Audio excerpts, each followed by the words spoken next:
Berjumpa lagi dalam permenungan edisi Selasa 12 September 2023, Pekan Biasa ke-23.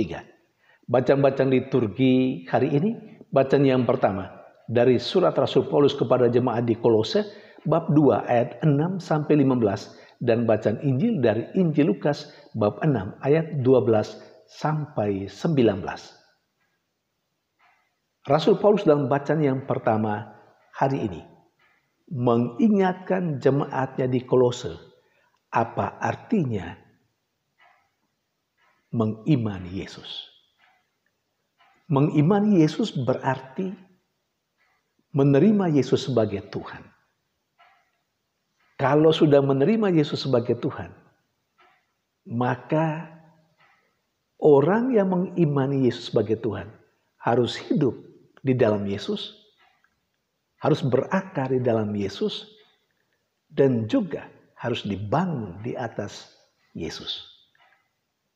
Saudari dan saudara yang terkasih, saya kira tidak semua kita memahami apa arti mengimani Yesus.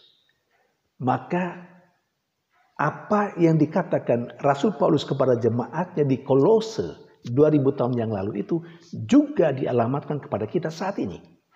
Kepada saya dan Anda, yang terkadang juga kita tidak mengerti apa artinya kita mengimani Yesus. Kita mengutip saja apa yang dikatakan oleh Rasul Paulus dalam bacaan pertama hari ini. Mengimani Yesus berarti menerima Yesus sebagai Tuhan. Kalau sudah menerima Yesus sebagai Tuhan, berarti kita harus hidup di dalam Yesus. Kalau kita sudah hidup di dalam Yesus, maka kita harus berakar di dalam Dia, di dalam Yesus itu, dan juga dibangun di atas Yesus. Sampai pada akhirnya, bukan lagi kita yang hidup di dalam diri kita, tetapi Yesuslah yang hidup di dalam diri kita. Nah, kalau Yesus sudah hidup di dalam diri kita, maka sudah otomatis siapapun yang berjumpa dengan kita, dia berjumpa dengan Yesus. Yesus yang sudah ada di dalam diri kita. Siapapun yang berjumpa dengan kita, seakan mereka berjumpa dengan Yesus. Siapapun yang berjumpa dengan kita akan mengalami sukacita dan kegembiraan. Karena dalam Yesus, ketika orang berjumpa dengan Yesus, hanya ada kegembiraan dan sukacita. Saudari dan saudara yang terkasih, sudah lama kita mengatakan bahwa kita mengimani Yesus. Tapi apakah kita sudah sampai pada titik bagaimana atau apa artinya mengimani Yesus? Seperti yang dijelaskan oleh Rasul Paulus dalam bacaan pertama hari ini. Sehingga ketika orang berjumpa dengan kita, orang sesungguhnya berjumpa dengan Tuhan sendiri yang membawa sukacita dan kegembiraan. Apakah orang yang ada di sekitar kita, yang berjumpa dengan kita, merasakan bahwa mereka berjumpa dengan Tuhan?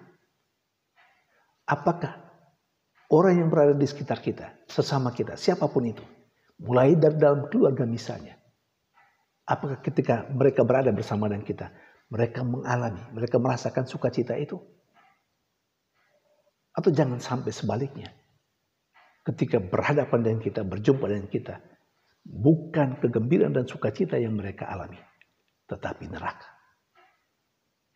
Mereka merasa tidak nyaman setiap kali berjumpa dengan kita.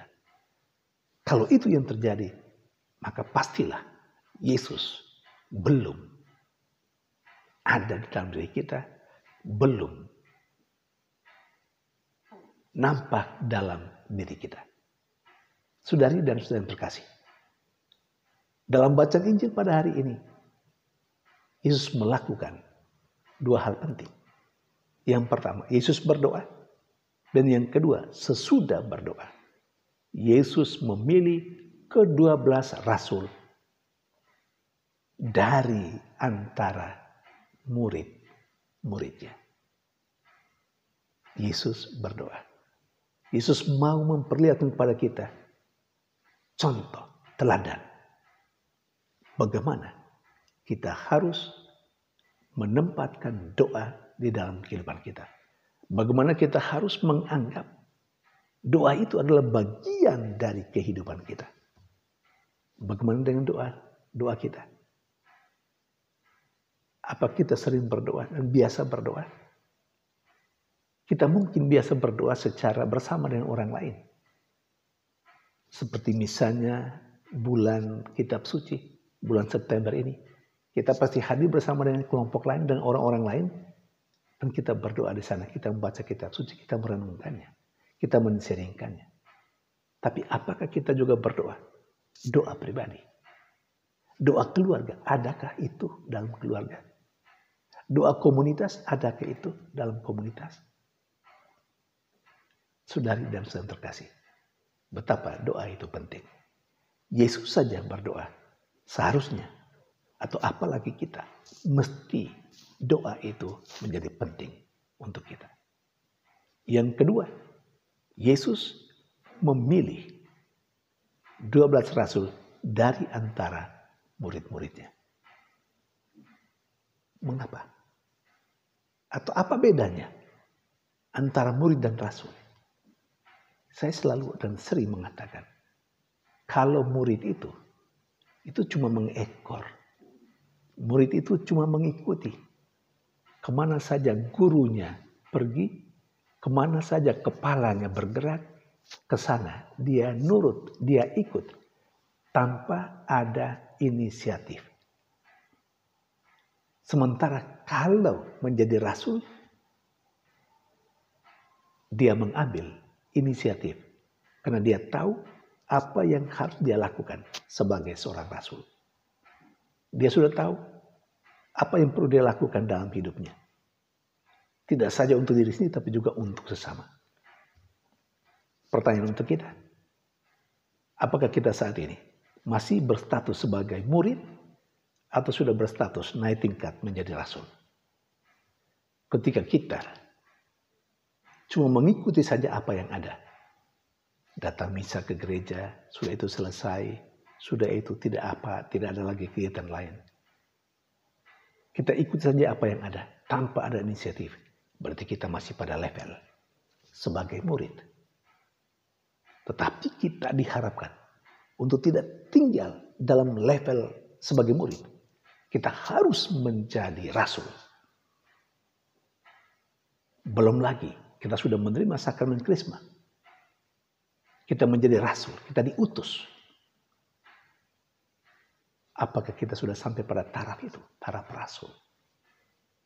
Saudari dan saudara terkasih, semoga kita terinspirasi dan tergerak untuk terus memacu kehidupan kita. Berjuang, berangkat, melangkah dari status sebagai murid kepada status sebagai rasul. Tuhan memberkati.